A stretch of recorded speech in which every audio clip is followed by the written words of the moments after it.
Alright, j'aime bien profiter du vent naturel. It's relaxing, and I needed this sunshine today. Hi, if you are a French-speaking English learner, this video is for you.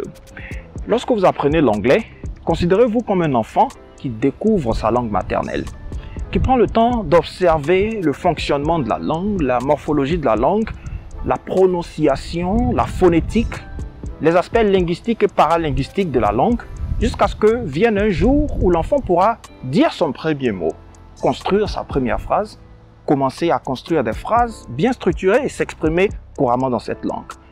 Soyez patient, ne soyez pas pressé. C'est un processus qui prend du temps, qui prend une période d'observation. D'observation pour habituer votre cerveau au traitement de la langue, au traitement des informations dans cette langue, à travers l'écoute active, mais surtout l'écoute passive. L'écoute passive, très important. Les études le démontrent.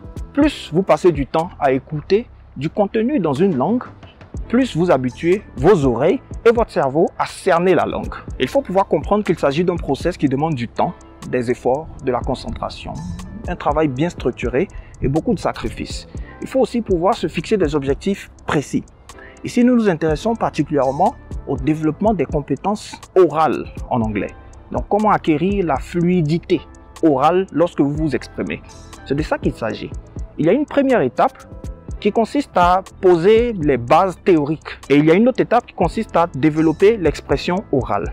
Il s'agira ici de vivre la langue, de se plonger, de s'immerger dans un environnement linguistique, socio-linguistique. Et pourquoi pas de vous faire accompagner. C'est exactement ce que je vous apporte dans le cadre de la formation que je dispense en expression orale en anglais.